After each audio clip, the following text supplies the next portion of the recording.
बलिदान का मोल शिक्षाप्रद कहानी।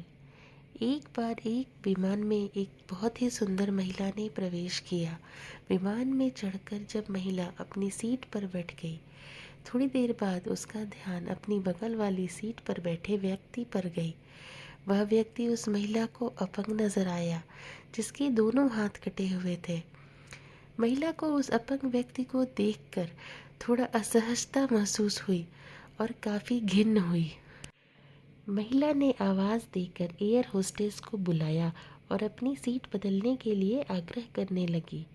एयर होस्टेस ने महिला से सीट बदलने का कारण पूछा तो महिला बोली, मैं ऐसे व्यक्ति के पास बैठकर सफ़र नहीं कर सकती जिसके दोनों हाथ नहीं हैं।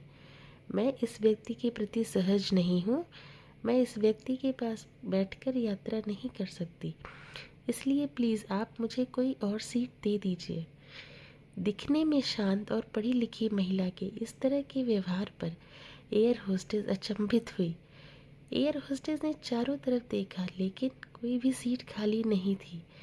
एयर होस्टेस ने महिला को कोई भी सीट खाली न होने को कहा और साथ में यह भी आश्वासन दिया कि यात्रियों की सुविधा उनका पहला कार्य है, इसलिए वह कैप्टन से बात करके कुछ न कुछ हल ज़रूर निकालेंगी। इतना कहकर एयर होस्टेस कैप्टन के पास चली गई। कुछ देर बाद एयर होस्टेस वापस आई और महिला से बोली, मैडम, आपको हुई असुविधा के लिए मैं आपसे माफ़ी चाहती हूँ, लेकिन फ़िलहाल इस पूरे विमान में एक ही सीट खाली है जो कि बिज़नेस क्लास की है।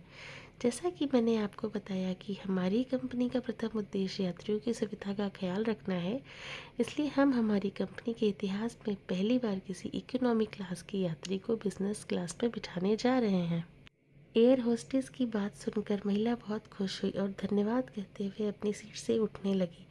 तभी एयर होस्टेस ने उस अपंग व्यक्ति की ओर अपने हाथ बढ़ाते हुए कहा, सर, आपको हो रही असुविधा के लिए मैं आपसे माफ़ी चाहती हूँ, लेकिन हम आपको इकोनॉमी क्लास से बिज़नेस क्लास की सीट दे रहे हैं, क्योंकि हम नहीं चाहते कि आप किसी अशिष्ट यात्री के साथ यात्रा करें।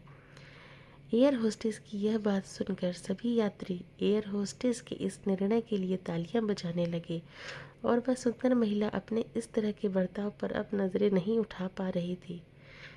तभी वह व्यक्ति अपनी सीट से उठा और बोला, मैं एक भूतपूर्व सैनिक हूँ। कश्मीर में हुए एक मिशन के दौरान मैंने अपने हाथ खो दिए, लेकिन मुझे हमेशा खुद पर देश के लिए इस बलिदान पर गर्व होता है।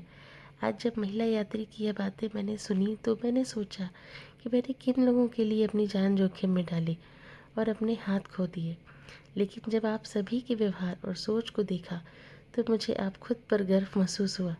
इतना कहकर वह यात्री बिजनेस क्लास में चला गया और वह महिला शर्म से पानी पानी हो गई।